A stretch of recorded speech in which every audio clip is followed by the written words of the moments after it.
Right guys, welcome to today's video, and in today's video I'm actually going to be showing you guys a bunch of these customs that I've been making over the last week. Yeah, I've been pretty busy myself in, the customizing game. I think my video, like my last video or the video before that, I was going through, customs that I've made where I've put heads that have been painted on by someone else on other bodies and stuff like that, and customs that have been made by others, and a few part switches. But this one is a little bit different because about over a week ago I managed to get this decent bit of fodder off eBay for about £40. I think that's like $50 or something. And at first I was like, why did I get that? It's just going to take up loads of space. But I decided to commit to it. I paid for it. And it came in, and I thought, you know what, let's see how many customs I can make out of all these parts. I have thrown in, a few of my own pieces of fodder that I had just laying around and stuff that I don't need or use to make some of these. But yeah, all these are for sale as well. A couple of them have sold, which I'll go through in a minute. But if you are interested in any of these customs, just check out my eBay link in the description. The prices are a bit higher on there due to, eBay fees. So if you are in the UK and can pay through PayPal, just message me on Instagram if you're interested in any of these that are still available. But yeah, it's been pretty fun, making these, and I don't think I'm done. I still have quite a bit of fodder left, and it's took up quite a lot of time, thinking of the ideas, who to make. I have had a bit of help, through people on Instagram and stuff like that, giving me different ideas of, what parts to use and who to make. But yeah, I thought I'd make a YouTube video on it just to go through it with you guys and show you that you can literally make anything out of a pile of rubbish because the fodder, wasn't great. But once you put it together, you can make some pretty cool stuff. It's not accurate, it doesn't require much work. But yeah, I'm gonna go through each one, tell you, how I made it and what parts you needed for it.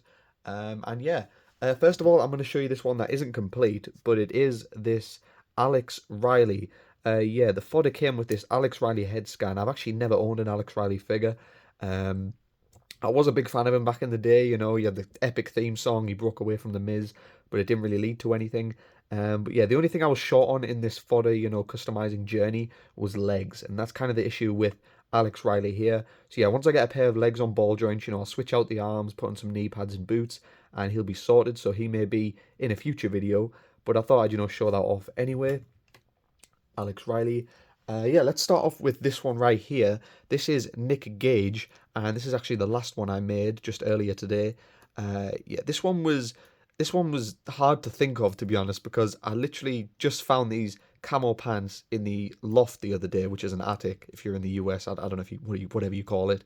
Yeah, these are from the Elite Champer, and I had this AJ Styles shirt. This is actually an Austin Aries body that came with the fodder bundle.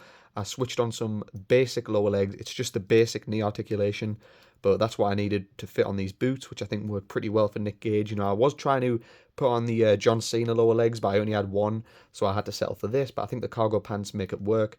I have been using this white masking tape to add white wrist tape to a bunch of these guys, which is a lot easier than, just finding white wrist tape on the arms, because for some reason the fodder came with a bunch of right arms with white wrist tape and very few left arms, so I had to put on the white wrist tape there.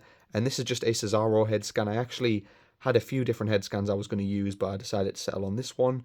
The WWE entrance light came out. Yeah, sorry if the lighting isn't great. This is kind of a bit of a rushed video. I do have a new tripod, as you can see. The camera is a lot more steady, and it did come with some lights, which I'm going to set up, but I haven't had time, so I thought I'd just film it like this. But yeah, there's Nick Gage. He will be available on the eBay most likely. Yeah, check out the link in the description. Here we have a Kurt Angle, as you can see, Then Now Forever Chad Gable with some arms turned on. This again just has the basic leg articulation because, it was just a bit awkward to get on the elite legs. And it does keep him, around the right height. He might be a bit too tall, but yeah, I also did have a Gable head scan, so I could make this into a Chad Gable if I wanted, but I thought I'd chuck on this pretty decent Jack's Kurt Angle head scan. And yeah, I think it came out pretty well as like a fantasy attire. You will notice a lot of these figures aren't accurate to what they actually wear. Well, it is accurate to what they wear, but there's not much paint involved. Here we have a couple of Joey Janela's. This one I made first. This one on the right is actually sold. This one on the left is still available. Yeah, this one on the right comes with the jacket as well. It's a Elite Chris Jericho that I acetone the designs off, switched on some arms, threw on the jacket, and this is actually an edge head scan, I do believe. But I think it works for Janela. He may be a bit tall, but I think it works, if you're posing him around and everything. It's super posable. I've said it multiple times, but the main thing for me about customs is how posable they are. If you've got a custom that's just going to chip as soon as you pose it, and you plan to use it, in the pick fed, it's literally worthless to me. So many times that's happened, so, I thought I'd make some of my own that I would use myself. And yeah, I think people will like them, if you do go ahead and buy one. This one's probably not as good as the other one, but I think the head scan works. It comes with the shades, unrivaled Nick Jackson torso, Cash Wheeler crotch, and pack legs with the knee pads acetoned. Yeah, Joey Janela. That one's a little bit shorter, so it might be more accurate. Here we have a Minoru Suzuki, which is actually sold as well. The Fodder bundle came with this pretty cool Suzuki head scan. Now, I'm fine with the Storm Collectibles version, so I thought I'd sell this, throw in the towel.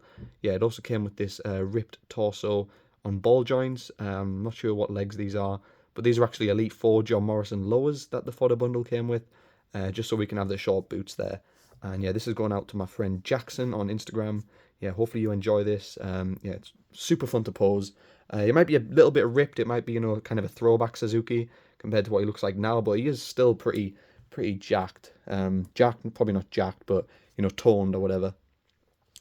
Here we have a Jay White with a custom head scan that I've had for a few years now, and I thought, you know what, I'm not using it. I may as well throw it on this custom body. Again, a Matt Jackson torso or Nick Jackson, I don't know which one, they're both the same. Young Bucks legs and crotch, and then I just threw on some boots, which fit pretty decently. Yeah, pretty simple Jay White. He will also come with a jacket if you are interested in purchasing him. He is on the eBay page.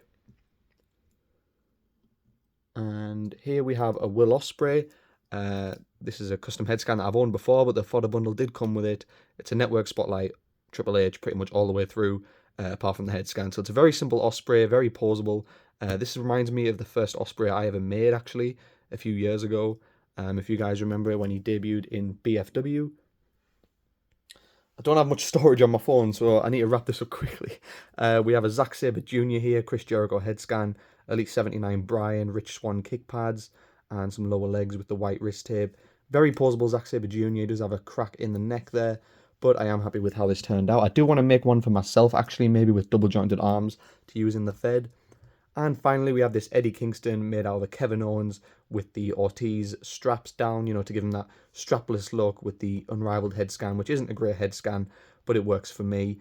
I think it works for this figure. It's the only option we have, really. So, yeah. Very posable. Again, it matches that, look from when he fires up after beating someone up. But yeah, guys, I'm running out of time. If you are interested in any of these, check the link in the description. Thank you so much for watching. Sorry for the rushed ending. But yeah, I'll see you in the next.